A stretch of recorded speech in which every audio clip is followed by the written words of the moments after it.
दुरूद शरीफ का एहतमाम फरमाएं। अल्लाहुम्मा सल्लि अला मुहम्मद व अला आलि मुहम्मद कमा सल्लैता अला इब्राहीम व अला आलि इब्राहीम इन्नका हमीदुम मजीद। अल्लाहुम्मा बारिक अला मुहम्मद व अला आलि मुहम्मद कमा बारकता अला इब्राहीम व अला आलि इब्राहीम इन्नका हमीदुम मजीद।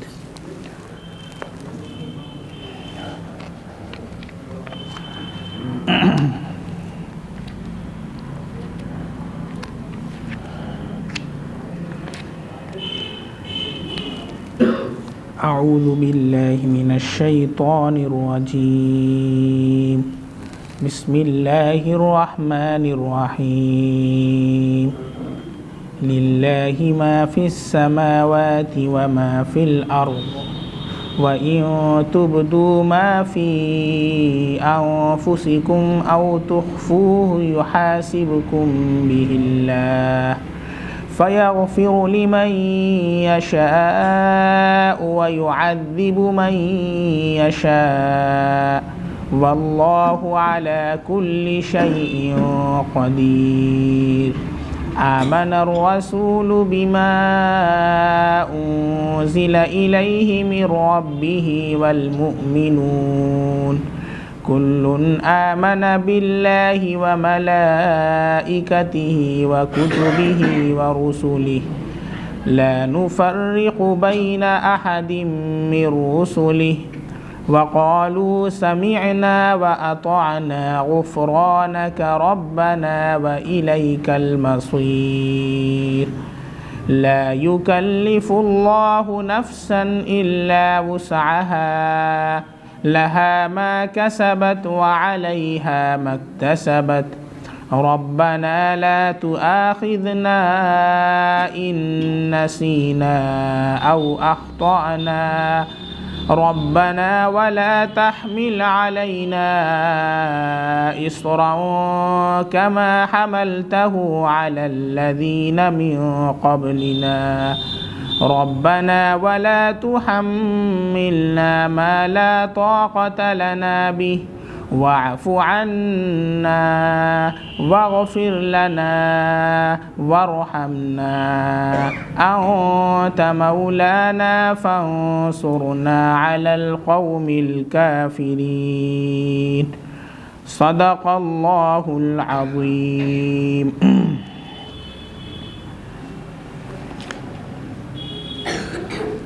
अल्लाह ही का है जो कुछ है आसमानों में और जो कुछ है ज़मीन में, और अगर तुम ज़ाहिर करोगे उन चीज़ों को जो तुम्हारे दिलों में है या तुम उसे छुपाओगे, अल्लाह रब्बुल इज़्ज़त उसका हिसाब तुमसे लेगा।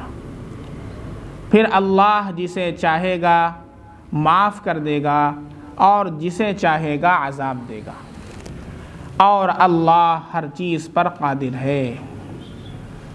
ईमान लाए रसूल उन चीज़ों पर जो उनके तरफ नाजिल की गई उनके परवरदिगार की तरफ से, और मोमिनीन ईमान लाए। कुल्लुन आमना, हर शख्स ईमान लाया अल्लाह पर और उसके फ़रिश्तों पर और उसकी किताबों पर और उसके रसूलों पर।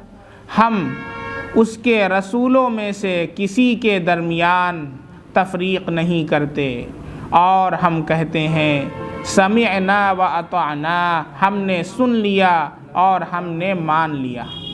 ऐ अल्लाह आप बख्शिश फरमा दीजिए, ऐ हमारे परवरदिगार, और आप ही की तरफ लौट करके जाना है। अल्लाह किसी जान को मुकल्लफ़ नहीं बनाता मगर उसकी ताकत के बक़द्र। लहा मा कसबत, उसको उस चीज़ का बदला मिलेगा जो उसने किया है, और उसको गुनाह मिलेगा उस चीज़ का जो उसने किया है। ऐ हमारे परवरदिगार, हमारी पकड़ न फरमाइए अगर हमसे भूल चूक हो जाए। ऐ हमारे परवरदिगार, और हमारे ऊपर ऐसा बोझ न ला दिए जिसको कमा हमलतहु, जैसा कि आपने उसको उन लोगों पर डाला जो हमसे पहले गुज़र चुके। ऐ हमारे परवरदिगार, वला तो हम मिलना, हमको ऐसी चीज़ की, अल्लाह हमारे ऊपर ऐसी चीज़ को ना ला दिए जिसकी हम ताकत न रखते हों, और हमें माफ़ फरमाइए और हमारी मग़फ़िरत फरमाइए और हमारे ऊपर रहम फरमाइए। अंत मौलाना, आप हमारे कारसाज हैं, लिहाजा आप हमारी काफिर कौम के मुकाबले में मदद फरमाइए। ये सूरतुल बकरा का आखिरी रुकू है, 40वां। सूरतुल बकरा कितने रुकू की है? 40। और ये आखिरी रुकू है जिस पर अल्हम्दुलिल्लाह आज सूरतुल बकरा की तफसीर की तकमील होती है। इसका पहला जो रुकू है 39वां रुकू, वो पूरी एक आयत पूरे रुकू में, या अय्युहल्लज़ीना आमनू इज़ा तदायनतुम, यह कुरान करीम की सबसे बड़ी आयत है। सबसे बड़ी आयत कुरान करीम की कौन सी है? सूरतुल बकरा का 39वां रुकू। और सबसे छोटी आयत कौन सी है? सुम्मा नज़र, सूरह मुद्दस्सिर के अंदर एक आयत है 5 लेटर्स पर मुश्तमिल, सुम्मा नज़र, सा मीम नून ज़ारा।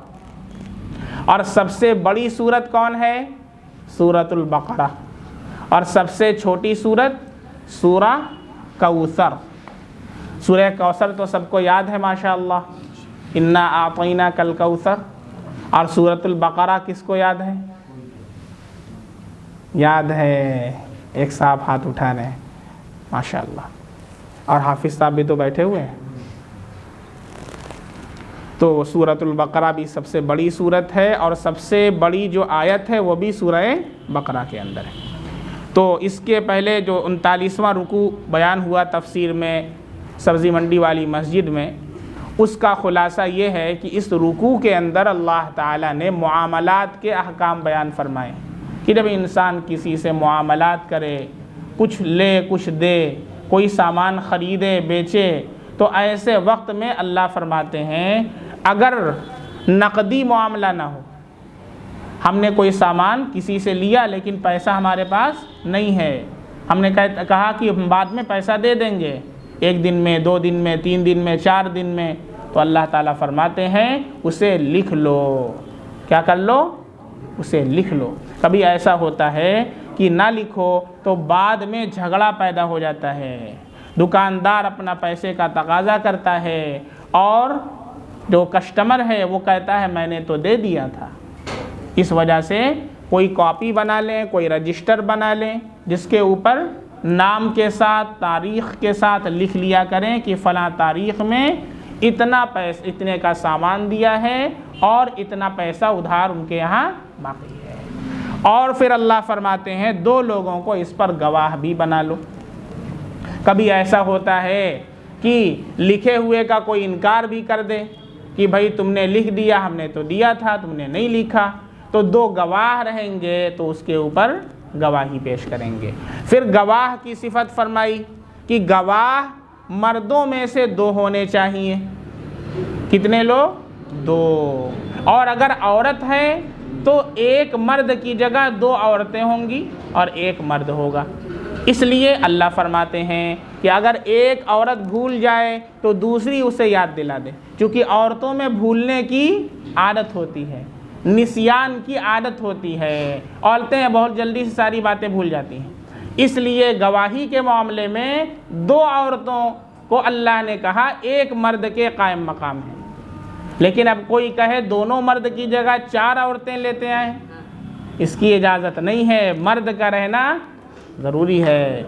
1 मर्द हो और 2 औरतें हों तो काम चल जाएगा, या 2 मर्द हों, लेकिन अगर 2 मर्द की जगह 4 औरतें लाए तो फिर काम नहीं चलेगा। 2 औरतें इसलिए रखा ताकि एक भूल जाए तो दूसरी उसे याद दिला दे।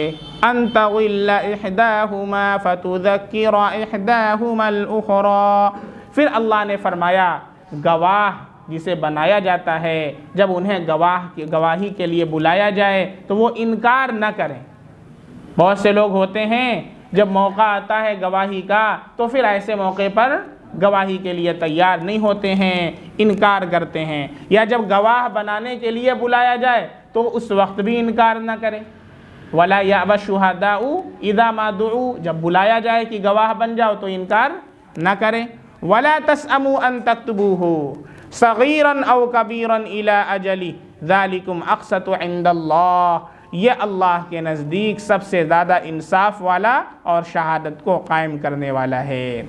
फिर अल्लाह फरमाते हैं अगर ऐसी तिजारत कर रहे हो कि फ़ौरी तौर पर लेन देन हो रहा है तो अगर तुमने उसे नहीं लिखा है फ़लैसा अलैकुम जुनाहुन, तो तुम्हारे ऊपर कोई गुनाह इसमें नहीं है कि अल्लाह तक्तुबूहा, कि तुम उसे न लिखो। व अशहिदू इज़ा तबायअतुम, और जब तुम बै करो तो गवाह बना लो। लेकिन फिर भी अगर तुम दो शख्सों को गवाह बना लोगे तो ये ज़्यादा बेहतर है। फिर अल्लाह फरमाते हैं कि कभी लिखने वाले को जो लिखे, पहले ज़माने में सबको लिखना नहीं आता था, तो कातिब को और शहीद यानी गवाह को परेशान न किया जाए। अब हर दिन उसके घर पहुंच गए, चलो लिखो, वो बेचारा सो रहा है, चलो लिखो, नाश्ता कर रहा है, चलो लिखो। गवाह है, उसको बेचारे ने गवाही दे दिया है, अब उसको पुलिस स्टेशन पर बुला लिया है और 3 घंटे उसको बैठा दिया है। कचहरी में बुलाया है, जज साहब आए नहीं है, बैठा बैठा चला गया, उसका सारा टाइम उसी में वेस्ट हो जाता है। तो अल्लाह फरमाते हैं गवाह को परेशान न किया जाए, इसी तरीक़े से लिखने वाले को तकलीफ़ न दी जाए। पहले ज़माने में जब इस्लामी ममलकत और इस्लामी सल्तनत हुआ करती थी तो बहुत ही आसानी के साथ ये मामला होता था। कोई इंसान को गवाह के लिए बुलाया जाता गवाही के लिए तो उसका वक्त बर्बाद नहीं किया जाता। काजी साहब बैठे होते, फरीक़ैन हुआ करते, मुद्दाई मुद्दा अलैह। अब भाई मुद्दाई जिसने दावा किया है उससे कहा जाता गवाह लाइए, अब वो फ़ौरन गवाह को बुलाता, गवाह आते और फ़ौरन गवाही देते और चले जाते। जब इतना आसान मामला था तो हर शख्स गवाही के लिए तैयार हो जाया करता था, कोई गवाही से भागता नहीं था। लेकिन जब हमने इस्लामी उसूल को छोड़ दिया, हमने कुरान को छोड़ दिया, हमने अल्लाह के हुक्म को छोड़ दिया, फिर क्या होने लगा? पुलिस साहब फ़ोन करेगा, गवाह आओ। अब गवाह आ गया है, पुलिस उससे गवाही नहीं ले रहा है, उसको बैठाए हुए हैं 2 घंटा 3 घंटा 4 घंटा, उसी तरीक़े से सिर्फ परेशान करना मकसूद होता है। अब कौन गवाह बने? कोई गवाह नहीं बनना चाहता है, सब लोग गवाही से पीछा छुड़ाते हैं। इसलिए चैन और सुकून अल्लाह ने अपने हुक्म पर चलने में रखा है। आज भी ये कुरान पूरी दुनिया को दावत देता है कि आओ कुरानी उसूल को अपना लो, दुनिया के अंदर भी चैन और सुकून की ज़िंदगी गुजारोगे, आखिरत के अंदर भी अल्लाह जन्नत वाली पुरसुकून ज़िंदगी अता फरमाएंगे। कुरान को छोड़ोगे, अल्लाह से रिश्ते को तोड़ोगे, दुनिया के अंदर भी परेशान होगे, आखिरत के अंदर तो तबाही और बर्बादी मुक़द्दर है। इसलिए आज भी अगर दुनिया के अंदर अदल कायम करना है, दुनिया में अदल व इंसाफ का बोलबाला करना है, दुनिया के अंदर चैन और सुकून पैदा करना है, उसकी वाहिद शक्ल है अल्लाह का जो कानून है, उस मालिक का बनाया हुआ कानून है जिसने हम सब को बनाया है। उस कानून को अपनाइए, उसके ऊपर अमल कीजिए, इसमें हमारा भी फ़ायदा है, मुल्क का भी फ़ायदा है, आपका भी फ़ायदा है। आप ये बताएं, ज़िना जो आम हो रहा है, दुनिया भर के कायदे बन रहे हैं, ज़ानी को अंदर किया जाता है, रैपिस्ट को अंदर किया जाता है, 1 हफ्ते के बाद बाहर आ जाता है, तो इस तरीक़े से ज़िना रुकेगी? ज़िना जो करने वाला है उसको बीच चौराहे के ऊपर फांसी की सज़ा दे दीजिए, हिम्मत पड़ती है? देखते हैं किसी को कोई ज़िना कर ले? 1 दिन के अंदर ख़ात्मा हो जाएगा। अफ़गानिस्तान के अंदर 2 साल जो हुकूमत इस्लामी हुई थी, माशाअल्लाह भी फिर कायम हुई, 2 साल इस्लामी हुकूमत कायम हुई थी। जब ईद की नमाज़ पढ़ाया है मुल्ला उमर ने, उनके पीछे 2 लाख ऐसे मुसलमान थे, नौजवान थे, उनके चेहरे पर बाहिजाब, उनके चेहरे पर बाशरा दाढ़ी थी। पूरे अफ़गानिस्तान के अंदर 2 साल के अंदर 1 केस भी ज़िना का नहीं मिला, 1 केस। ये दुनिया के लिए जीते जीता जागता नमूना है। और अभी भी जब से हुकूमत कायम हुई है, आप देखें कि वहाँ पर शॉट्स मिलने बंद हो चुके हैं। खुद ऐसा माहौल जब बनाया जाता है जो पुरअमन माहौल होता है, जिसमें हमारी बच्ची की भी हिफाजत हो, हमारी भी हिफाजत हो, तो फिर ऐसे माहौल के अंदर हर शख्स जीना पसंद करता है। वहाँ के मार्केटों के अंदर जाएं तो वहाँ पर बुर्क़े ही बुर्क़े मिल रहे हैं, वहाँ पर शॉर्ट्स मिलना ख़त्म। कोई शॉर्ट्स ही नहीं ले रहा है तो रखेंगे क्यों? क्योंकि शॉर्ट से बेहयाई फैलती है, शॉर्ट से उर्यानियत फैलती है, शॉर्ट से नंगापन और उर्यानियत आम होती है। इस वजह से उनको ख़त्म किया गया और इस्लामी लिबास को नाफिज किया गया। क्या आप पसंद करेंगे आपकी बेटियों को, आपकी बच्चियों के जिस्म को कोई देखे? और आजकल दुनिया क्या मिसाल पेश करती है? अपनी नज़र का पर्दा करो। अपनी नज़र का पर्दा, बहुत अच्छी बात है। चलिए अब ये देखें, मोबाइल है, ये मोबाइल का कवर है, हमने मोबाइल का कवर ऐसे उतार दिया, ठीक है, मोबाइल का कवर हमने उतार दिया। आप लोग देख रहे हैं कि नहीं? अपनी नज़र का पर्दा कीजिए, कीजिए पर्दा ना, झुकाइए नीचे। अरे भाई जब आप खोलेंगे तो दुनिया तो देखेगी। उल्टा सिस्टम चल रहा है, हम खोल रहे हैं, आप नज़र झुका लीजिए। कौन झुकाएगा भाई इस ज़माने के अंदर? इस ज़माने में कौन नज़र झुकाएगा जब फ्री का माल मिल रहा है? तो आप अपनी बच्चियों को पर्दे के अंदर रखिए। बात समझ में आ रही है? आप जब इसको कवर करेंगे, इसको ढांक लेंगे, कौन देखेगा? कोई नहीं देखेगा। और निकाब भी, हिजाब भी ऐसा ना हो जैसा आजकल चुस्त चुस्त हिजाब चला हुआ है, यहाँ से डिज़ाइन, वहाँ से फूल, यहाँ से क्यारी आ रही है, वहाँ से जा रही है। जो न देखने वाला हो वो भी देखे, अरे वो बढ़िया हिजाब आ गया।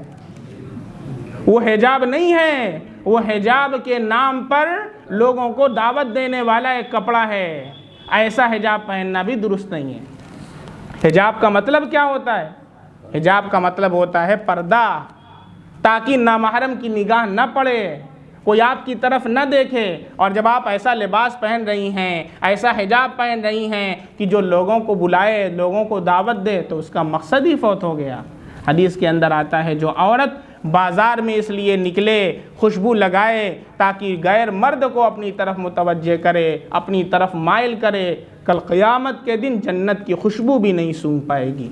जबकि जन्नत की खुशबू 500 मील दूर तक लोगों को वहाँ से उसकी खुशबू महसूस करेंगे।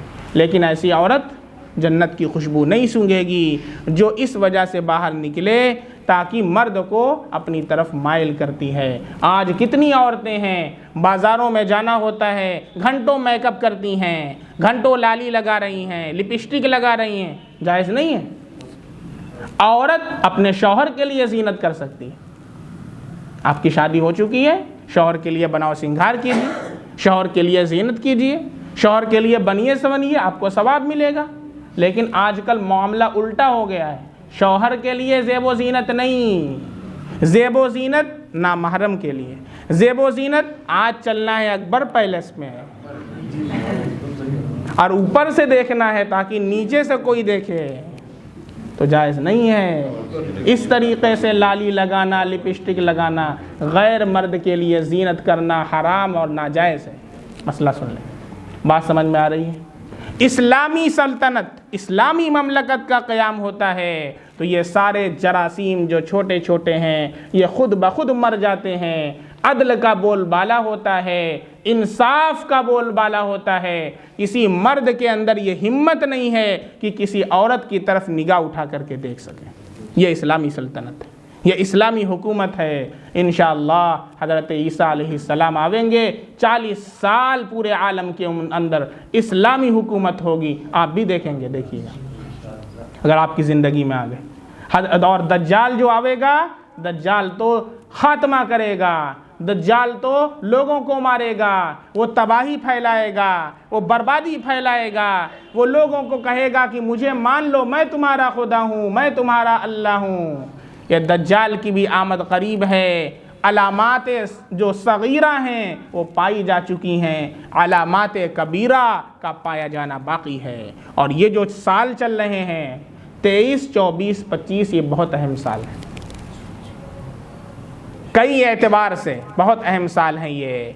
मुफ्ती अबू लुबाबा शाह मंसूर बहुत बड़े इस्लामिक स्कॉलर हैं, उन्होंने कई मरतबा बैतुल मुक़द्दस का सफ़र किया है, तकरीबन 25 मरतबा, और किताबें लिखी हैं दज्जालियात 3 जिल्दों।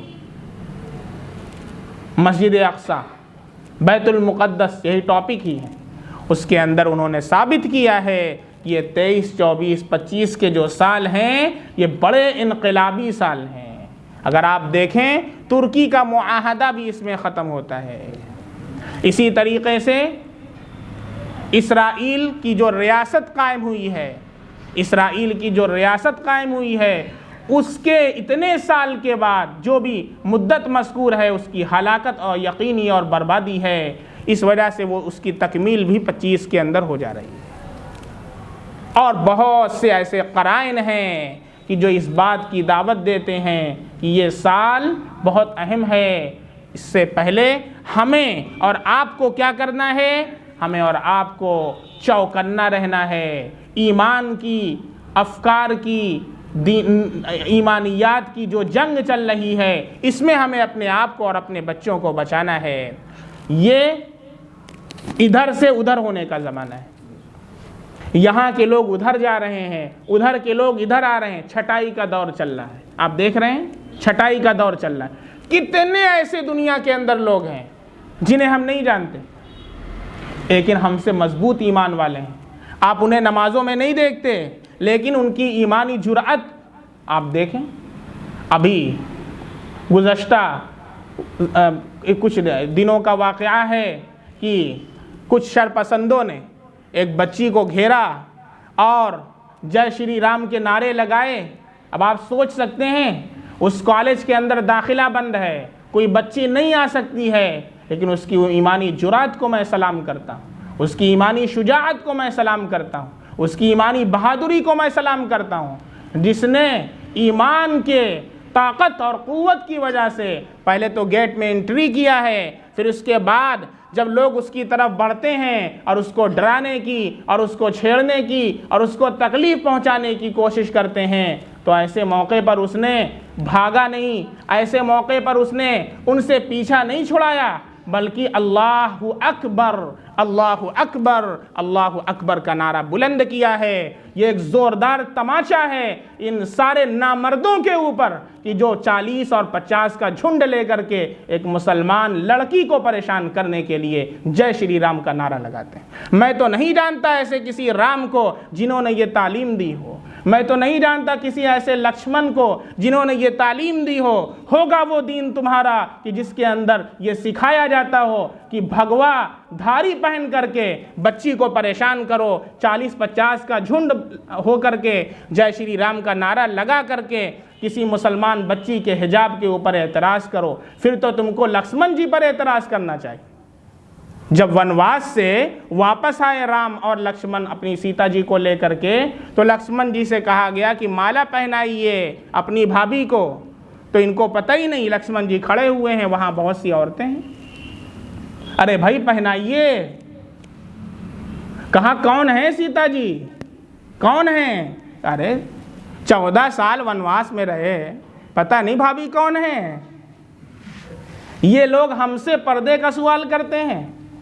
न इन लोगों ने ऋग्वेद पढ़ा है, न इन्होंने यजुर्वेद पढ़ा है, न इन्होंने सामवेद पढ़ा है, न इन्होंने अथर्ववेद पढ़ा है, न इन्होंने महाभारत पढ़ा है, न इन्होंने गीता पढ़ा है, न इन्होंने कुरान पढ़ा है, न इन्होंने बाइबल पढ़ा है, न इन्होंने इंजील पढ़ा है। ये परले दर्जे के बेवकूफ़ लोग हैं जो जय श्री राम का नारा लगाते हैं और लगा करके फसाद फैलाने की कोशिश करते हैं। इनको कुछ नहीं मालूम। आपके खुद मजहबी किताबों के अंदर पर्दे की तालीम है। मैंने अपने फेसबुक के ऊपर सिर्फ इनकी किताबों से हवाले के साथ, पूरे हवाले के साथ हमने महाभारत का हवाला, ऋग्वेद का हवाला, यजुर्वेद का हवाला दे करके पूरी तहरीर हमने पोस्ट की है कि आपकी किताबों में जगह जगह पर यह लिखा हुआ है कि पर्दा पर्दा पर्दा पर्दा। कुरान में तो सिर्फ 2 बार आया है, सुन ले कान खोल करके। ये जितने भी जय श्री राम का नारा लगाने वाले, कुरान के अंदर सिर्फ 2 बार हिजाब का तज़किरा है, और आपकी मजहबी किताबों में कम से कम 10 मरतबा है। अब आप बताएं, आप पर्दे की मुखालफत कर रहे हैं तो लक्ष्मण जी की मुखालफत कीजिए। लक्ष्मण जी ने कहा मुझे नहीं पता मेरी भाभी कौन है। कह रहे 14 साल वनवास में थे, पता ही नहीं। जवाब सुनिएगा, अगर आप सही में राम के मानने वाले और लक्ष्मण के मानने वाले हैं तो आप उनके चरित्र को अपनाइए, उनके कैरेक्टर को अपनाइए तो हम समझें। उन्होंने नारा नहीं लगाया, उन्होंने क्या कहा, मैंने कभी अपने भाभी के पैर से ऊपर देखा हो तो मैं पहचानूं किसी तजी कौन है। यह है पर्दा, जो कुरान कहता है ईमान वालों अपनी निगाहों को नीचे रखो। इस पर अमल करके लक्ष्मण जी ने दिखा दिया। और तुम हो 30-40 का झुंड बना करके एक मुस्कान नाम की बच्ची को परेशान करने के लिए जय श्री राम का नारा लगाते हो। लेकिन मुझे फख्र है अपनी उस बच्ची के ऊपर और उसकी जुरअत ईमानी के ऊपर और उसकी शुजाअत के ऊपर और उसकी बहादुरी के ऊपर कि वो वहाँ से भागी नहीं है, वो उनसे डरी नहीं है, बल्कि उसने बबागे दुहल अलल ऐलान डट करके ऐलान किया है, अल्लाहु अकबर अल्लाहु अकबर अल्लाहु अकबर। जोरदार तमाचा है उन सारे लोगों के मुंह के ऊपर कि जो जय श्री राम का नारा लगा करके बच्चियों को और मुसलमानों को डराने की कोशिश करते हैं। और जब मैंने ये वीडियो देखा मुझे हजरत खौला रजी अल्लाह अन्हा का वाक़या याद आ गया। हजरत खौला रजी अल्लाह अन्हा अल्लाह के नबी सल्लल्लाहु अलैहि वसल्लम की सहाबियाँ हैं। हजरत खौला रजी अल्लाह अन्हा, एक मौका था हजरत खौला रजी अल्लाह अन्हा भी जंग के अंदर शरीक थी। सहाबा का एक काफिला गया था, लड़ाई के लिए एक जत्था गया था, थोड़ी सी शिकस्त होने लगी, उधर दुश्मन ज़्यादा थे, शिकस्त होने लगी। हजरत खौला रजी अल्लाह अन्हा ने देखा, वो गईं और उन्होंने पूरा कवर किया अपने आप को और चेहरा ढांका और फिर घोड़े पर सवार होकर के वो आती हैं और जुरतमंदी के साथ जो मुकाबला करती हैं तो एक पूरी सफ को बिखेर करके रख देती हैं। सहाबा कहते हैं भाई कौन नौजवान आ गया, कौन जवा मर्द आ गया, कौन दिलेर आ गया, अरे कोई खालिद बिन वलीद ही होंगे ये तो। और वो सबका छक्का छुड़ा करके जब वापस चली जाती हैं बाद में पता चलता है कि अरे वो तो हजरत खौला रजी अल्लाह अन्हा थी। तो बसा औकात ऐसा होता है कि औरतें बहुत से मर्दों से भारी पड़ जाती हैं। कि उसका अल्लाह अकबर था जिसने पूरी दुनिया के अंदर एक गूंज पैदा कर दी और पूरी दुनिया के अंदर एक हरारत पैदा कर दी। और ये टिकटॉक पर नाचने वाली जो लड़कियां उनसे भी कहना चाहता हूं, जो तुम नाचती हो टिकटॉक के ऊपर, जो तुम डांस करती हो टिकटॉक के ऊपर, जो तुम थिरकती हो टिकटॉक के ऊपर, और टिकटॉक बैन हो गया है तो इंस्टा के ऊपर, फेसबुक के ऊपर स्टोरी लगा करके, किस लिए? ताकि हम फेमस हो जाएं। 5 साल 6 साल 10 साल के अंदर भी तुम उतना फेमस नहीं हो सकती जितना अल्लाह की एक बंदी ने पर्दे के अंदर रह करके अल्लाह ने उसे पूरी दुनिया के अंदर उसको मशहूर किया है, उसे शोहरत अता फरमाई। जब पर्दा इख्तियार करोगी, पाकदामनी इख्तियार करोगी, इफ़्फ़त और पाकदामनी को अपने गले लगाओगी, अल्लाह तुम्हें दुनिया के अंदर भी फेमस करेंगे, आखिरत के अंदर भी फेमस करेंगे। मुस्कान नाम की बच्ची एक आइडियल है इन तमाम नाचने वालियों के लिए कि जो अपने नाचने के लिए अपने बदन को खोलती हैं, अपने जिस्म की नुमाइश करती हैं ताकि हमारे फॉलोवर्स में इजाफा हो सके। आज सिर्फ हिंदुस्तान से नहीं पूरी दुनिया से उस लड़की को मुबारकबाद दी गई है, पूरी दुनिया से उसको मुबारकबाद दी गई है और लोगों के सर फख्र से बुलंद हो गए हैं उसकी जुरत ईमानी की वजह से। और उसका मैं इंटरव्यू सुन रहा था, उसने अपने इंटरव्यू के अंदर कहा है, उससे कहा कि आपने ऐसे मौके पर क्या कहा? उसने कहा अल्लाहु अकबर। कहा क्यों अल्लाहु अकबर कहा? उसने कहा इसलिए अल्लाहु अकबर कहा कि उस वक्त मुझे थोड़ा सा डर, थोड़ा सा खौफ, भाई इंसान है, एक पूरा जत्था मेरी तरफ दौड़ा चला आ रहा है, मुझे डर था कि मुझे तकलीफ़ ना पहुंचा दे। तो ऐसे मौके पर जब भी मुझे डर महसूस होता है, जब भी मुझे कम हौसलगी मालूम होती है तो मैं अल्लाह का नाम लेती हूँ, उससे मेरी हिम्मत बढ़ती। ये देखें ईमान, क्या कभी हमने अल्लाह का नाम लिया, हमको डर महसूस हुआ, अल्लाहु अकबर कहा कि मच्छरदानी का डंडा लेके घुस गए चारपाई के नीचे? क्या करते हैं हम? उस बच्ची का ईमान देखें। और सलाम है उसके माँ बाप को जिन्होंने उस बच्ची की ऐसी तालीम फरमाई है, उसके ईमान को इतना मुस्तहकम बनाया है, इतना मजबूत बनाया है कि पूरी दुनिया भी आ जाए तो उसे खरीद नहीं सकती है। इसलिए मेरी बच्चियों, तुम सबक सीखो मुस्कान नामी लड़की से कि जिसने एक मिसाली किरदार पेश किया है, ईमानी जुर्रत का मुजाहरा किया है और बता दिया है एक मुसलमान लड़की कभी अपनी इज्जत का सौदा नहीं कर सकती, कभी अपने हिजाब को अपने इस्लामी हुक्म के ऊपर कंप्रोमाइज नहीं कर सकती। और ये शेर मेरा उन बच्चियों के नाम है, अपने हिजाब पर नाज करो ऐ लड़कियों, अपने हिजाब पर नाज करो ऐ लड़कियों। किताबें तो बहुत हैं लेकिन गिलाफ सिर्फ कुरान पर होता है, गिलाफ सिर्फ कुरान पर होता है। अल्लाह ने आपके चेहरे पर गिलाफ अता किया है। आपकी इस्मत और आपकी पाकदामनी अल्लाह की निगाह में बहुत बुलंद है। इसलिए तुम हज़रत फ़ातिमा की औलाद हो, तुम अम्मा आयशा की ज़ुर्रियत हो, तुम खदीजतुल कुबरा की औलाद हो। तुम्हें उनकी शान को बुलंद करना है। तुम्हें अपने टिकटॉक के ऊपर नाच करके अपनी फहाशियत का, उरियानियत का मुजाहरा नहीं करना है। इस बात को याद करो, बात बहुत दूर तक हो जाएगी, इसलिए मैं बात को समेट करके आता हूँ। इस्लामी निज़ाम की जो बात चल रही थी, इस्लामी हुक्म जब कायम हो, इस्लामी सल्तनत कायम हो तो सारी चीज़ें बदल जाती हैं। अब इस दौर के अंदर हमें क्या करना है? जब इस्लामी दौर नहीं, इस्लामी हुकूमत नहीं है, तो मैंने बताया है कि इस्लाम को अपनी ज़ात पर नाफिज करना है। क्या करना है? इस्लाम को अपनी ज़ात पर नाफिज करना है। हमें सबसे पहले इस्लाम पर अमल करना है। इतना हम सब लोग कर सकते हैं और इसी के अल्लाह के यहाँ पूछोगे। चुनांचे आयत आ रही है, ला युकल्लिफुल्लाहु नफ्सन इल्ला वुसअहा। अल्लाह किसी को मुकल्लफ नहीं बनाता मगर उसकी ताकत के बक़दर। अब अल्लाह ताला आपसे ये नहीं पूछेंगे कल क़यामत के दिन कि तुम इंडिया के अंदर थे तो जो रैपिस्ट था उसको फांसी क्यों नहीं दिए, नहीं पूछेंगे, क्योंकि इस्लामी हुकूमत नहीं है। लेकिन अल्लाह ये ज़रूर पूछेंगे कि तुमने क्यों ऐसा अमल किया जिससे मैंने मना किया था। ये तो अल्लाह ताला पूछेंगे। तो इसलिए अपनी ज़ात के ऊपर तो हम इस्लाम को नाफिज कर सकते हैं। इसी तरीक़े से हमारा जो बस चलता है, हमारे अंडर जो लोग आते हैं, हमारे मातहत हैं, हमारे घर के अफराद हैं, हमारे रिश्तेदार हैं, हमारी बीवी है, हमारी बच्ची है, तो हम उसको कंट्रोल कर सकते हैं। तो इतना हम कम से कम कर लें कि अपने ऊपर और अपने घर वालों के ऊपर इस्लाम को नाफिज करने की फ़िक्र कर लें इस दौर के अंदर, और अपने बच्चों के ईमान को ऐसा ठोस बनाएं पूरी दुनिया भी आ जाए तो उसके ईमान का सौदा न कर सके। ये है इस वक्त के करने का काम। अब सूरतुल बकरा का आखिरी रुकू समाअत फरमाएं। यह आखिरी रुकू है, इस पर सूरतुल बकरा की तकमील हो जाएगी। 3 आयतों पर मुश्तमिल है। पहली आयत लिल्लाहि मा फिस समावाति व मा फिल अर्ज़। अगर इस आयत को हम लोग इसके हकीकी मफ़हूम समझ लें, कभी लड़ाई झगड़ा हम लोगों में ना।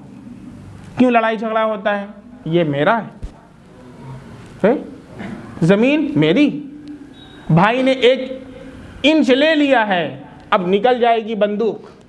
कैसे ले लिया? 1 इंच ले लिया, उसके ऊपर लड़ाई हो गई, झगड़ा हो गया, दोनों के दोनों थाने में चले गए, दोनों के दोनों जेल में बंद हैं। और कभी तो ऐसा होता है कि मौत की नौबत आ जाती है, कोई इंसान दूसरे को कत्ल कर देता है। अल्लाह फरमाते हैं ये तसव्वुर हम सब के दिलो दिमाग में हो, लिल्लाहि मा फिस समावाति व मा फिल अर्ज़। अल्लाह का है, हमारा नहीं। किसका है? अल्लाह का है। क्या अल्लाह का है? खाली आसमान अल्लाह का है? खाली ज़मीन अल्लाह की है? अल्लाह फरमाने माँ का मतलब समझते हैं? माँ का मतलब होता है जो कुछ सारी चीजें माँ के अंदर आ जाती हैं। छोटा सा वर्ड है, देखिए अरबिक का माँ, और उर्दू में इसी को जब नून लगा देते हैं तो ये माँ बन जाती है, लेकिन वो नून नहीं लगाना है अरबी में, सिर्फ माँ, मीम अलिफ ज़बर। पूरी दुनिया, पूरी आखिरत, सारी चीज़ें, जो कुछ आसमान में है, जो कुछ ज़मीन में, सब इसके अंदर आ गए। अल्लाह फरमाते हैं लिल्लाहि मा फिस समावाति व मा फिल अर्ज़। अल्लाह का है जो कुछ आसमानों में है, जो कुछ ज़मीन में है। हम, हमारे बाल बच्चे, हमारी जायदाद, हमारे कपड़े, हमारा मोबाइल, हमारी बाइक, सब कुछ किसका है? अल्लाह। जब अल्लाह का सब कुछ है, हमारा कुछ है ही नहीं, हमको तो अल्लाह ने इस्तेमाल करने के लिए दिया है। अभी मेरा इंतकाल हो जाए, मोबाइल मेरे पास रहेगा? नहीं। कोई वसीयत कर जाए, हमारा इंतकाल हो तो कब्र के अंदर मेरा मोबाइल ज़रूर जाए, क्योंकि वहाँ भी देखना पड़ेगा किसका मैसेज आ रहा है। कब्र में खोल के देखेंगे किसका मैसेज आया, उसका फ़ौरन रिप्लाई करना होगा, इसलिए मोबाइल रख देना। तो कोई रखेगा? एक अंगूठी कोई लेकर के जाएगा, 4-4 5-5 अंगूठी हम पहनते हैं। एक तो सिर्फ चांदी की, सोने की जायज़ नहीं है, सिर्फ चांदी की, और दूसरे चांदी की भी 4.5 माशा के बक़द्र, उससे ज़्यादा की इजाज़त नहीं है कि 2 पहन लिया, 3 पहन लिया, 4 चढ़ा लिया। एक, वो भी 4.5 माशा चांदी के बक़द्र, समझ लें, उससे ज़्यादा की इजाज़त नहीं। अल्लाह का है, सब कुछ अल्लाह का है। जब सब कुछ अल्लाह का है तो फिर हमें दुनिया के अंदर लड़ना और झगड़ना, ये तो वो लोग करें जो उसे अल्लाह का न समझें, हम तो अपने अल्लाह का समझते हैं। फिर अल्लाह आगे बहुत अहम बात इरशाद फरमा रहे हैं, वइन तुब्दू मा फी अनफुसिकुम औ तुख्फूहु युहासिबकुम बिहिल्लाह। अगर तुम जाहिर करो उन चीज़ों को जो तुम्हारे दिलों में है, या छुपाओ जो तुम्हारे दिलों में है, जाहिर ना करो, अल्लाह उस पर तुम्हारा हिसाब लेगा। जब ये आयत नाजिल हुई, सहाबे किराम के पैर के नीचे से ज़मीन निकल गई। अरे हम लोग सुनते हैं कुछ फ़र्क पड़ रहा है? कोई फ़र्क ही नहीं पड़ता है, कुछ फ़र्क नहीं। यही कुरान की आयत जब सहाबा पढ़ते थे तो सहाबा की आंखों से आंसू जारी हो जाते थे, दाढ़ी मुबारक तर हो जाती थी। सहाबा में बिल्कुल हलचल मच गई, अरे ये क्या हो गया, अब क्या होगा, रो रहे हैं। अल्लाह के नबी सल्लल्लाहु अलैहि वसल्लम के पास है कि अल्लाह के नबी अब क्या होगा, क्या हो गया? अल्लाह ने कुरान में आयत नाजिल फरमाई है, अल्लाह हिसाब लेगा, जो कुछ दिलों के अंदर है उसे तुम जाहिर करो या छुपा लो। अब हम दिल में क्या क्या सोचते हैं, हम दिल में क्या क्या सोचते हैं? किसी इंसान से ज़रा सा इख्तिलाफ हो गया, मरे जाता, यही तो सोचते हैं ना। ज़रा सा अगर वो हमको पसंद नहीं, बस उसका कोई अमल हमें पसंद नहीं है, वो मर जाए, क्योंकि हमसे उसकी पटती नहीं है। अगरचे हम जुबान से नहीं कहते हैं, लेकिन दिल के अंदर हम क्या क्या सोचते हैं। कोई लड़की जा रही है, दिल के अंदर क्या सोच रहा है बंदा? अल्लाह कह रहा है तुम्हारा हिसाब लेगा उसके ऊपर। अब बताएं, कोई बंदा बचेगा? 1-2 नहीं, हज़ारों ख्यालात हमारे दिलों के अंदर आते, नहीं आते? यहाँ तो माशाअल्लाह सब लोग एकदम नमाजी पाबंद, अल्लाह ताला दिल को देख रहा है ना, दिल के अंदर क्या चल रहा है। अगर अल्लाह दिल पर पकड़ करने लगे तो हम लोग बच पाएंगे? कोई नहीं बच पाएगा। सहाबे किराम की हालत ज़ार थी कि अल्लाह के नबी अब क्या होगा, अल्लाह उस पर पकड़ फरमाएंगे, अल्लाह उस पर हिसाब लेंगे। फ़यग़फ़िरु लिमन यशा, अल्लाह जिसे चाहेंगे माफ़ फरमाएंगे और जिसे चाहेंगे अजाब देंगे। वल्लाहु अला कुल्ली शैइन क़दीर, अल्लाह हर चीज़ पर क़ादिर है। तो अल्लाह के नबी सल्लल्लाहु अलैहि वसल्लम के पास जब सहाबा आए और उन्होंने ऐसा कहा, अल्लाह के नबी सल्लल्लाहु अलैहि वसल्लम का देखिए उस मौके पर क्या जवाब था। ये क़यामत तक के लिए मुसलमानों के लिए मशाले रहा। अल्लाह के नबी सल्लल्लाहु अलैहि वसल्लम ने फरमाया, अल्लाह का जब कोई हुक्म आ जाए तो उस पर क़ीलो क़ाल, ये क्यों और वो क्यों, ये एक मुसलमान का काम नहीं है। मुसलमान का काम क्या है? समीअना व अतअना, हमने सुन लिया और हमने इताअत किया। इस्लाम क्या? इस्लाम किसे कहते हैं? फर्मा बरदारी को, तस्लीम सर को खम कर देना, सर को झुका देना, अपने तमाम को अल्लाह के सुपुर्द कर देने का नाम इस्लाम है। अगर हमने क़ीलो क़ाल किया, अल्लाह के हुक्म पर एतराज़ किया, तो मुसलमान कहाँ रहा? इसलिए मुसलमानों का ये काम नहीं है। फ़ौरन सारे सहाबा, अल्लाह समिअना व अताना, हमने सुन लिया और हमने मान लिया। अल्लाह रब्बुल इज़्ज़त को यह अदा इतनी पसंद आई कि अगली आयत के अंदर अल्लाह ताला ने दिल के अंदर जो ख्यालात आते हैं, अल्लाह ने कहा ला युकल्लिफुल्लाहु नफ्सन इल्ला वुसअहा, अल्लाह ने उसमें छूट अता फरमा दी। सहाबा की बदौलत अल्लाह ने कह दिया कि दिल में जो ऐसे ख्यालात आवें कि जिसका इंसान मुकल्लफ नहीं है, भाई इंसान का दिल है, दिल में बहुत सी चीज़ें आ जाती हैं, ये ख्याल हो गया, वो ख्याल आ गया, जब तक कि वो किसी इरादे तक ना पहुंच जाए, अज़म तक ना पहुंच जाए, फाइनल डिसीजन तक ना पहुंच जाए, या कस्द इंसान उसके इरादे को शामिल ना हो, कस्द को शामिल ना हो, या उसको इंसान कर न ले, तो उस वक्त तक अल्लाह ताला पकड़ नहीं फरमाएंगे कि अल्लाह का कितना बड़ा हमारे ऊपर एहसान, अल्लाह का कितना बड़ा हमारे ऊपर करम हुआ। अगर हमारी पकड़ ख्यालात के ऊपर होती तो शायद कोई बच पाता। फिर अल्लाह फरमा रहे हैं आमनर रसूल। अब ये जो दो आयत है, एक आयत मुकम्मल हुई, ये दो आयत अल्लाह के नबी सल्लल्लाहु अलैहि वसल्लम फरमाते हैं ये दो ऐसी आयतें हैं जो अल्लाह ने मुझे अपने ख़जाने से अता फरमाई हैं, अपने ख़जाने से अता फरमाई हैं। वो ऐसी आयत हैं, ये दो आयतें ऐसी हैं कि कोई मुसलमान जब इसे पढ़ करके सोता है रात के वक्त, अल्लाह रब्बुल इज़्ज़त उसकी हिफाजत करता है। आमन रसूल और उसके बाद ला युकल्लिफुल्लाहु नफ्सन इल्ला वुसअहा, ये सूरतुल बकरा की आखिरी दो आयत हैं। हर मुसलमान मर्द को और हर मुसलमान औरत को इसे याद करना चाहिए और अपने बच्चों को सिखाना चाहिए। चुनाचे हज़रत उमर फ़ारूक रज़ी अल्लाहु अन्हु, हज़रत अली रज़ी अल्लाहु अन्हु फरमाते थे कि हर मुसलमान को ये चाहिए कि इसे सोते वक्त पढ़ लिया करे, सोते वक्त इन दोनों आयतों का एहतमाम कर लिया करे, आमन रसूल और ला युकल्लिफुल्लाह। इसके बड़े फ़ज़ाइल हैं, फ़ज़ाइल रूहानी तो बहुत हैं, और क्या फ़ज़ाइल इसके हैं, इसके अंदर मसाइल क्या हैं, वो आपके सामने पेश हैं। अल्लाह फरमाते हैं आमन रसूलु, रसूल ईमान लाए, बिमा उनज़िला इलैहि मिर रब्बिही वल मुमिनून, जो कुछ उनके ऊपर नाजिल हुआ सब के ऊपर रसूल ईमान लाए, किसी का इनकार नहीं किया। फिर अल्लाह ने फरमाया वल मुमिनून, जो रसूल पर ईमान लाने वाले हैं वो भी ईमान लाए।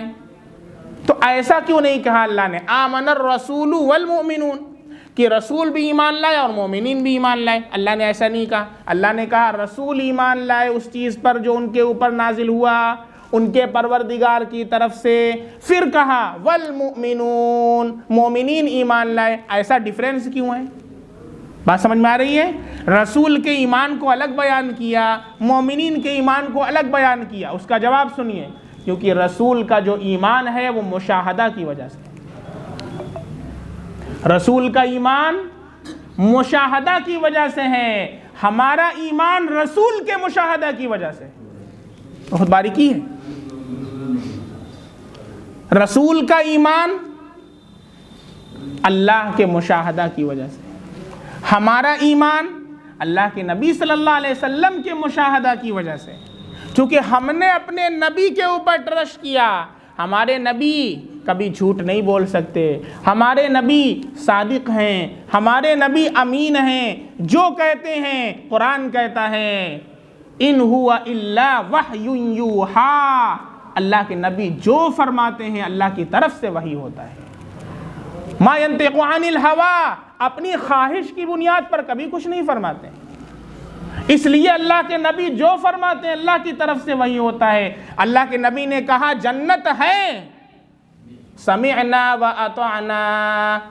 अल्लाह के नबी ने फरमाया जहन्नम है, समिअना व अतअना। अल्लाह के नबी ने फरमाया फरिश्ते हैं, समिअना व अतअना। अल्लाह के नबी ने फरमाया महशर में ये होगा, समिअना व अतअना। 6 से सुन लो कान खोल करके, इसका नाम है इस्लाम। और अगर कहीं दिल में यह बात आती है ऐसा क्यों है, ईमान के अंदर नक्श आ चुका है। अच्छे समझ लीजिए, ईमान के अंदर नक्श आ चुका है, ईमान कामिल नहीं रहा। अल्लाह हिफाजत फरमाए। इस्लाम नाम ही है रसूल के ऊपर एतमाद का। रसूल ने जो बातें बताई हैं, रसूल के एतमाद पर उनको सच्चा जानना, ईमान बिल गैब इसको कहते हैं। आप पहला पारा पढ़िए, अलिफ लाम मीम ज़ालिकल किताबु ला रैब फ़ीह हुदल लिल मुत्तक़ीन। ये कुरान मुत्तक़ीन के लिए हिदायत है। अब मुत्तक़ीन की अल्लाह सिफ़ात बयान फरमा रहे। कौन है मुत्तक़ी? अल्लज़ीना युमिनूना बिल गैब, जो गैब पर ईमान लाते हैं। जन्नत हमने नहीं देखा, गैब का मतलब समझ रहे हैं, जिन चीज़ों को हमने नहीं देखा उस पर ईमान लाते हैं। ये मुत्तक़ीन की सिफ़ात है। जन्नत नहीं देखा, अल्लाह के नबी ने देखा है ना। अल्लाह के नबी का ईमान जन्नत को देखने की बिना पर है, मुशाहिदे की वजह से है। हमारा ईमान हमारे नबी के मुशाहिदे की वजह से, और नबी से ताल्लुक़ उतना ही ज़रूरी है जितना अल्लाह से ज़रूरी है। ज़रा से ताल्लुक़ के अंदर कमी आवेगी नबी से, हमारा ईमान वहीं से रिश्ता टूट जाएगा अपने अल्लाह से। ज़रा सी कमी आवेगी, इसलिए कि हमारे ईमान की जो बुनियाद है वो रसूल का मुशाहदा है। रसूल का मुशाहदा हमारे ईमान की बुनियाद है। अगर इसके अंदर हमारे और नबी के दरमियान ज़रा सी दूरी पैदा हो जाती है तो फिर क्या होता है? हमारे ईमान की खैर नहीं। इसलिए जगह जगह कुरान के अंदर आप देखें, अल्लाह फरमाता है कुल इन कुंतुम तुहिब्बूनल्लाह फत्तबिऊन, अगर अल्लाह से मोहब्बत करते हो मेरी इत्तिबा करो। लेकिन अब शैतान तो हर जगह है, उसने ऐसा पाठ पढ़ाया कि अल्लाह के नबी सल्लल्लाहु अलैहि वसल्लम और आपकी तमाम बातों को उसने कह दिया तारीखी है। क्या कह दिया? तारीखी है। जैसे महाभारत है, नाऊज़ु बिल्लाह, ऐसी हदीस है। ये कौन लोग हैं जो अपने आप को मुसलमान कहते हैं, जो अपने आप को कहते हैं हम कुरान वाले हैं? वो कुरान वाले हैं? अल्लाह के नबी से तुम्हारा रिश्ता कहाँ का हो गया? अल्लाह के नबी सल्लल्लाहु अलैहि वसल्लम के मुशाहिदे की बिना पर ईमान था, लेकिन जब तुमने कहा हम कैसे माने, नबी ने फरमाया, नबी का फरमाना इनके नज़दीक जब हुज्जत नहीं रहा तो ये बताओ इस्लाम कहाँ रहा? बहुत अहम चीज़ है मेरे भाइयों, इसको समझने की फ़िक्र कीजिए। अल्लाह ने जो कहा रसूल ईमान लाए, फिर फरमाया मोमिनीन ईमान लाए। ये डिफरेंस इस वजह से कहा कि अल्लाह के नबी का ईमान बिज़ात मुशाहिदे की बिना पर है, हमारा ईमान अल्लाह के नबी के मुशाहिदे की वजह से। और नबी से रिश्ते में कभी कमज़ोरी नहीं आनी चाहिए, याद रखो। नबी से मोहब्बत, मोहम्मद की मोहब्बत दीन हक़ की शर्त अव्वल है। मोहम्मद की मोहब्बत दीन हक़ की शर्त अव्वल है। इसी में हो अगर खामी तो सब कुछ नामुकम्मल है। कुल्लुन आमन बिल्लाह व मलाइकतिही व कुतुबिही व रुसुली। अल्लाह फरमाते हैं हर इंसान, हर मोमिन, हर ईमान वाला किस पर ईमान लाया? बिल्लाह, अल्लाह पर, व मलाइकतिही, अल्लाह के फरिश्तों पर, व कुतुबिही, अल्लाह ने जितनी किताबें भेजी हैं, तौरेत हो, इंजील हो, ज़बूर हो, कुरान हो, इसके अलावा जो सहीफ़े हैं, एक मोमिन सबके ऊपर ईमान लाता है। व रुसूलिही, जितने रसूल आए हैं हम सब के ऊपर ईमान लाते हैं। ला नुफ़र्रिक़ु बैना अहदिम मिन रुसुलिही, हम तफरीक़ नहीं करते हैं उनमें से किसी के दरमियान। This is the difference. ये फ़र्क है हमारे दरमियान और दूसरों के दरमियान। क्या फ़र्क है यहूदियों में और हमारे में? यहूदी हज़रत मूसा अलैहिस्सलाम को तो अल्लाह का नबी मानते हैं, मोहम्मद सल्लल्लाहु अलैहि वसल्लम को नहीं मानते। क्या फ़र्क है क्रिश्चियंस में और हम में? हज़रत ईसा अलैहिस्सलाम को तो अल्लाह का नबी मानते हैं, लेकिन नबी करीम सल्लल्लाहु अलैहि वसल्लम को नहीं मानते। हम हज़रत मूसा अलैहिस्सलाम को भी अल्लाह का नबी मानते हैं, हम हज़रत ईसा अलैहिस्सलाम को भी अल्लाह का नबी मानते हैं, और मोहम्मद अरबी सल्लल्लाहु अलैहि वसल्लम भी अल्लाह के रसूल हैं, और he is the last profit, और क्या है? आखिरी नबी हैं। और अब क़यामत तक जो शरीयत चलेगी वो मोहम्मद अरबी सल्लल्लाहु अलैहि वसल्लम की शरीयत चलेगी। मानते हम सबको हैं, लेकिन तरीक़ा जो चलेगा वो नबी करीम सल्लल्लाहु अलैहि वसल्लम का तरीक़ा चलेगा। This is the difference between us and Christians and Judaism. वक़ालू, ये मोमिनों की सिफ़ात है। वक़ालू समिअना व अतअना, वो क्या कहते हैं जब भी अल्लाह का कोई हुक्म आता है, अल्लाह हमने सुन लिया और हमने इताअत किया। वहाँ क़ीलो क़ाल नहीं करते हैं, वहाँ पर बहस नहीं करते हैं बैठ करके। ऐसा क्यों? नमाज 5 वक्त की क्यों? ज़ोहर में 4 रकात क्यों? वज़ू तो पीछे से टूटता है तो वज़ू बनाते हैं, मुँह को क्यों धुलते हैं? बात समझ में आ रही है?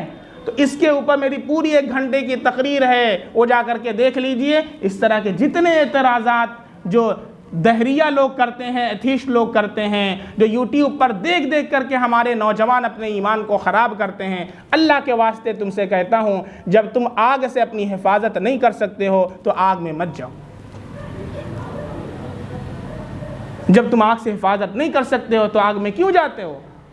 जब तुम्हारे पास प्रोटेक्शन नहीं है तो तुम क्यों ऐसी जगह पर जाते हो? याद रखो, हथियार ज़रूरी है। जब तुम इतने लैस हो चुके होगे हथियार से, हम लोग भी पढ़ा करते थे, स्टूडेंट लाइफ थी, तालिब इल्मी का दौर था, शुरू का ज़माना था, कोई किताब मेरे हाथ लग गई, मैंने पढ़ना शुरू कर दिया। उस्ताद ने देखा, कहा अब्दुर्रहमान क्या है? मैंने कहा किताब पढ़ रहा हूँ। कहा नहीं, अभी नहीं,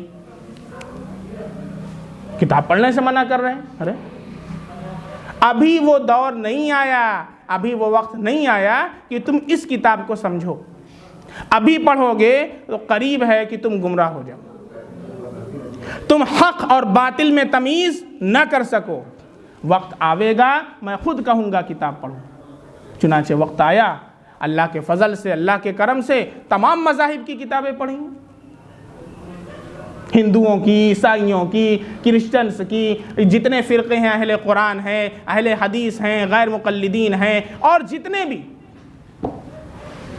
अल्लाह के करम, उनको पढ़ा और फिर समझा कि कहाँ से वो इन्हिराफ किया उन्होंने, कैसे गुमराह हुए, कहाँ से वो भटके।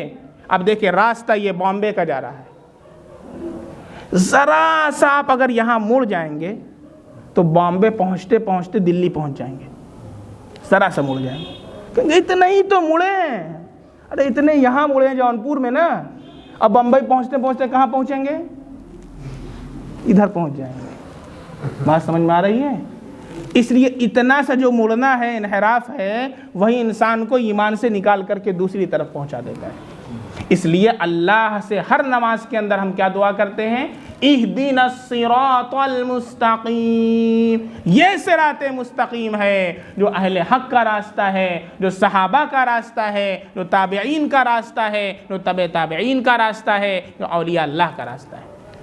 अल्लाह हम सबको मौत तक सिराते मुस्तकीम पर काम करना। तो मोमिनीन की क्या सिफ़ात है? समिअना व अताना। अल्लाह का जब कोई हुक्म आता है, हमने सुना और हमने इताअत किया, उसमें क़ील व क़ाल नहीं करते हैं, उसके अंदर एतराज़ नहीं करते हैं।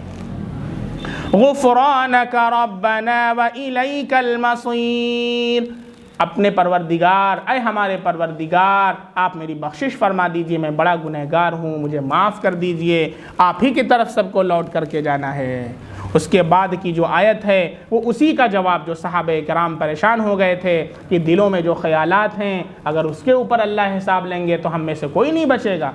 अल्लाह ने आयत नाजिल फरमा दी, ला युकल्लिफुल्लाहु नफ्सन इल्ला वुसअहा। अल्लाह किसी इंसान को उसकी ताकत के से ज़्यादा का मुकल्लफ नहीं बनाता। अब आप देख लें, इस्लाम कितना खूबसूरत दीन है, कितना खूबसूरत मज़हब है। किसी इंसान को उसकी ताकत से ज़्यादा का मुकल्लफ नहीं बनाया गया है। अब देखें, जैसे ज़कात ही इस्लाम का एक हुक्म है। ज़कात किसके ऊपर है? कोई बच्चा है, पैदा हुआ, वो ज़कात देगा? नहीं। अरे बड़ा हो गया, अब तो अभी नहीं। बालिग हो गया है, बालिग हो गया है तो अभी कुछ कमा रहा है? नहीं, कुछ कमा नहीं रहा है, अभी ज़कात नहीं। अब क्या कर रहा है? बच्चा बड़ा हो गया है, बिजनेस करने लगा है। अच्छा, बिजनेस जो करता है कितना कमाता है? जो कमाता है उसकी फैमिली में ख़त्म हो जाता है, कुछ बचता ही नहीं है, ज़कात नहीं, कोई ज़कात नहीं। बल्कि ऐसे लोग उल्टा ज़कात ले सकते हैं, जो साहिबे निसाब नहीं है वो ज़कात ले सकते हैं। अब किसी इंसान के पास इतना पैसा हो गया कि वो 7.5 तोला सोना या 52.5 तोला चांदी की जो कीमत है, उस कीमत को पहुंच गया और उसकी ज़रूरत से ज़ायद है, उसको कोई ज़रूरत नहीं, बैंक के अंदर आराम कर रहा है। 1 लाख रुपया फिक्स कर दिया, 6 साल बाद 2 लाख फिक्स कर दिया है ना। अच्छा, और वो महीने में इंटरेस्ट मिलता रहता है, उसी से खर्चा चलता रहता है। बस हम या बीवी की ज़िंदगी गुजर रही है, कुछ लेना देना नहीं इस्लाम से। ला सिलता लहू बिल इस्लाम, ज़िंदगी गुजर रही है, जायज़ नहीं इंटरेस्ट का पैसा। अब क्या हुआ? अब ये जो पैसा जायद है आपकी ज़रूरत से और रखा हुआ है, इसके ऊपर साल गुजर गया, वो जो पैसा उसके ऊपर पूरा साल, ये नहीं कि बस हो गया तो ज़कात दे दो, नहीं, 1 साल पूरा गुजर गया। अब अल्लाह ताला क्या कहते हैं? अब अल्लाह ताला कहते हैं देखो इस मुआशरे में बहुत से गरीब लोग भी रहते हैं, तुम तो खाते हो मुर्गा मुसल्लम रोज़ाना, बेचारे ऐसा गरीब भी है कि उसको रोटी भी नहीं मिलती है। तुम तो खूब सूटर पहन रहे हो, मोज़ा पहन रहे हो, ये पहन रहे हो, पता चला कि उसके पास पहनने के लिए कपड़ा भी नहीं है, तो क्या करो? कितना निकालो अल्लाह के रास्ते में? 40 रुपया है तुम्हारे पास, अगर इतना हो तो 40 में से 39 रुपया अपने जेब में लो, 1 रुपया 40 में से अल्लाह के रास्ते में निकालो। भाई कोई भारी चीज़ है? ये है ज़कात। अल्लाह कभी ये नहीं कहता कि कोई बच्चा है तो ज़कात दो। नमाज का मसला देख ले, कोई इंसान खड़े होकर नमाज नहीं पढ़ सकता, बीमार है, खड़े होने पर कादिर नहीं है, क़याम की कुदरत नहीं रखता है, अल्लाह ताला कहते हैं बैठ करके नमाज पढ़ ले, बैठ करके नमाज पढ़ ले। अब कोई भी मुफ्ती फतवा नहीं देगा नहीं खड़े होकर नहीं पढ़ेगा तो नमाज नहीं होगी, नहीं, ला युकल्लिफुल्लाहु नफ्सन इल्ला वुसअहा, अल्लाह किसी को उसकी ताकत से ज़्यादा का मुकल्लफ नहीं बनाते। अरे मुफ्ती साहब तो बैठ करके भी नमाज नहीं पढ़ सकती, हमारी दादी हैं बहुत ज़्यादा बीमार हैं, वो तो लेटी रहती हैं, लेटी रहती हैं। अच्छा अच्छा, होश हवास सही है, होश हवास सालिम, तो ऐसा है कि वो लेटी लेटी सर के इशारे से नमाज पढ़े, लेटे लेटे। कैसे? उसका 2 तरीक़ा है। एक तो ये है कि जैसे मान लीजिए ऐसे लेटे हुए हैं तो चेहरा क़िबले की तरफ कर लें। दूसरा तरीक़ा यह है कि क़िबले की तरफ उनको इस तरीक़े से लेटा दें कि पैर क़िबले की तरफ हो और सर की तरफ कुछ तकिया वगैरह रख करके ऊंचा कर दें। दोनों तरीक़ा दुरुस्त है। लेट करके भी नहीं पढ़ सकते, उनको तो होश ही नहीं रहता, हवास ही नहीं रहता, माफ़ है। यह है इस्लाम, ला युकल्लिफुल्लाहु नफ्सन इल्ला वुसअहा। अब जो दिल में हमारे ख्यालात आते हैं, पता चला कोई लड़की जा रही है, नाउज़ुबिल्लाह, कैसे ख्यालात दिल के अंदर आते हैं। अब देखें इसमें 2 तरह के होते हैं, ख्यालात जो आते हैं 2 तरह के होते हैं। एक तो वो ख्यालात कि आए और चले गए, और दूसरे वो ख्यालात कि दिल में आए और हमने इरादा कर लिया, अज़्म मुसम्मम, क्या कि अब तो करना ही करना है, फॉलो करना है, घर पे जाना है, नंबर लेना है, फिर उसके आगे का काम भी फिक्स कर लेना है, तो ये अज़्म हो गया। अगर अज़म के दर्जे को ना पहुँचे, उससे पहले पहले ख़यालात आए और चले गए दिल के अंदर से, अल्लाह इस पर मुआख़ज़ा नहीं फरमाएंगे। अगर हमने इसके ऊपर अमल कर लिया और इसको इरादे के दर्जे में, अज़्म के दर्जे में पहुँचा दिया कि बिल्कुल फ़ाइनल स्टेज के अंदर, तो फिर इसके ऊपर अल्लाह के यहाँ मुआख़ज़ा होगा। बात समझ में आ रही? ला युकल्लिफुल्लाहु नफ्सन इल्ला वुसअहा लहा मा कसबत व अलैहा मक्तसबत। हर इंसान को जो उसने किया है वो उसे मिलेगा, और जो उसने गुनाह किया है उसका वबाल उसके ऊपर होगा। इसके अंदर 2 चीज़ें हैं, एक तो वो चीज़ जो इंसान जानबूझ करके आमदन करता है, और एक वो चीज़ जो इंसान जिसमें उसका इरादा शामिल नहीं होता है। बात समझ में आ रही है?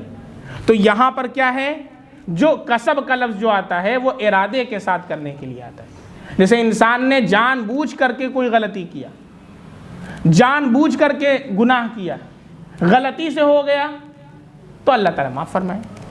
अब जैसे पहली नज़र है ना, पहली नज़र माफ़ है, तो पहली नज़र का मतलब क्या है कि आप जा रहे थे, उधर से कोई आ रही थी, आपकी नज़र पड़ी, आपने फ़ौरन झुका लिया, माफ़ है। लेकिन पहले ही नज़र में एक साहब मसला पूछ रहे थे कि मुफ्ती साहब पहली नज़र तो माफ़ है। हम कहा हम पहले ही नज़र इतना जमा लेते हैं कि दूसरी नज़र की ज़रूरत ही नहीं पड़ती है। अरे बाप, तो आप तो बहुत बड़े मुफ्ती हैं भाई, तो हमसे मसला पूछने कहाँ से आ गए? पहली ही नज़र जब जमा लिए इतना, तो वो पहली नज़र नहीं है, वो दूसरी नज़र हो गई। पहली नज़र का क्या मतलब है? एक नज़र पड़ी और फ़ौरन झुका लिया, और अगर ऐसे पड़ी और फिर उसके बाद जो आप कंटिन्यू रखते हैं वो दूसरी नज़र हो गई, फिर वो गुनाह में शामिल हो गया, उसका हिसाब अल्लाह क्या देना होगा। बात समझ में आ रही कि नहीं? देखिए रब्बना ला तो फिर अल्लाह ताला ने बहुत अच्छी दुआ हमें बताई। हम सब लोगों को अपनी नमाज में ये दुआ करनी चाहिए। अल्लाह ने बताई, अल्लाह के फजल व करम से जब हज की सआदत हुई तो हरम के अंदर था, यही आयत पढ़ रहे थे इमाम जो थे उनके हरम के, और इस कदर मगरिब का वक्त था, इस कदर रो रहे हैं, रब्बना ला तु आखिदना इन नसीना औ अख्ताना। आए हमारी, इसका तर्जमा क्या है, आए हमारे परवरदिगार अगर हमसे कोई भूल चूक हो जाए, कोई गलती हो जाए तो हमारा मुआखज़ा न कीजिएगा, हमें हमारी पकड़ न कीजिएगा। अरे इसको पढ़ लें, ज़ारो कतार रो रहे हैं, पूरा हरम रो रहा है, क्योंकि समझ रहे हैं हम क्या पढ़ रहे हैं। मेरे भाई, अगर हमारी ये कैफियत नमाज के अंदर हो जाए, अपने अल्लाह से हम बात कर रहे हैं, अल्लाह ने क्या कुरान में फरमाया है, तो फिर हमारी नमाज का मज़ा सहाबा वाला आ जाए, ऐसा ऐसा मज़ा आ जाए। कई बहुत देर तक 5-10 मिनट तक रोते ही रहे। फिर उसके बाद जब आंसू बंद हुए हैं, हिचकी बंद हुई है, फिर पढ़ाए, फिर रोना शुरू होता है ना, वज्द की कैफियत पैदा हो जाती है। कभी कभी इंसान के ऊपर हाल तारी हो जाता है, वज्द की कैफियत पैदा हो जाती है। हमारे साथ तो कुछ होता ही नहीं, तो हमें पता कैसे चलेगा। बाकायदा कुरान करीम के आदाब में से है, कुरान करीम की तिलावत के आदाब में से है कि जब आयाते तरगीब आए तो इंसान खुशी का मुजाहरा करे, उसके चेहरे पर फरहत और बशाशत के आसार हों, और जब आयाते तरहीब आए तो इंसान अल्लाह से डरे, इंसान के चेहरे के ऊपर गमी के आसार हों।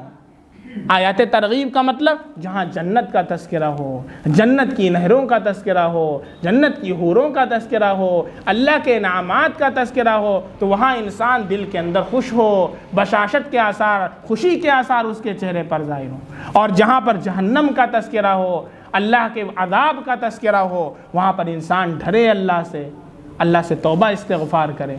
ये कुरान की तिलावत के आदाब में से हैं कि हम ऐसा करें। ऐसे ही तरावीह के अंदर भी जब इमाम साहब पढ़ाएं तो उसके अंदर भी ये कैफियत हमारी होनी चाहिए। रमज़ान तो करीब ही है, तो कोशिश करेंगे कि हम कुरान करीम को समझने वाले बनेंगे इंशाअल्लाह। रब्बना वला तहमिल अलैना इसरन कमा हमलतहु अलल्लज़ीना मिन क़ब्लिना, हमारे ऊपर ऐसा बोझ न डालिए जैसा आपने हमसे पहले लोगों पर डाला था। अब आप सोच लें, हज़रत मूसा अलैहिस्सलाम की जो उम्मत थी उसके ऊपर अल्लाह ने जो अहकाम फ़र्ज़ किए थे, हम सोच लें कितना ज़्यादा हमारे लिए अल्लाह ने आसानी दी।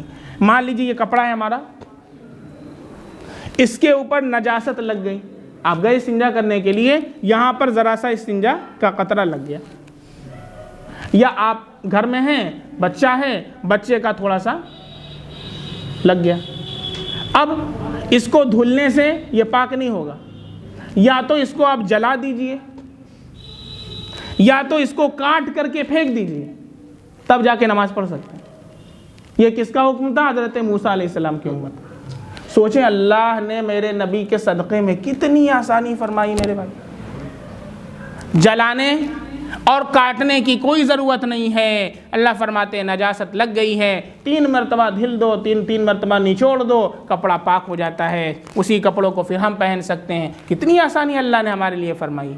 फिर भी अगर हम अल्लाह के लिए वक्त ना निकालें, फिर भी हमारे पास वक्त ना हो नमाज के लिए, फिर भी हमारे पास वक्त ना हो अल्लाह के लिए, तो हमसे ज़्यादा महरूम कौन शख्स हो सकता है। दुआ हम कर रहे हैं अल्लाह से, रब्बना वला तहमिल, इसका मतलब समझते हैं? अब समझ लीजिए और पढ़िए दुआ में, तो ये दिल में होना चाहिए कि हम अल्लाह से क्या मांग रहे हैं। रब्बना वला तहमिल अलैना, अल्लाह हमारे ऊपर ऐसा बोझ न डालिए, कमा हमलतहु अलल्लज़ीना मिन क़ब्लिना, जैसा कि आपने हमसे पहले लोगों पर डाला था। रब्बना वला तुहम्मिलना मा ला ताक़त लना बि, अल्लाह ऐसा बोझ न डालिए जिसकी हमारे पास ताकत ही नहीं है, क़ुव्वत ही नहीं, हम बड़े कमज़ोर बंदे हैं। वाफ़ु अन्ना, बड़े गुनहगार हैं, हमें माफ़ कर दीजिए। वग़फ़िर लना, मग़फ़िरत कर दीजिए। वरहमना, हमारे ऊपर अपनी रहमत नाजिल फरमाइए। अंत मौलाना, आप हमारे कारसाज हैं, आप हमारे मावा और मलजा हैं। फ़नसुरना अलल क़ौमिल काफ़िरीन, काफ़िर कौम के मुकाबले में हमारी मदद फरमाइए।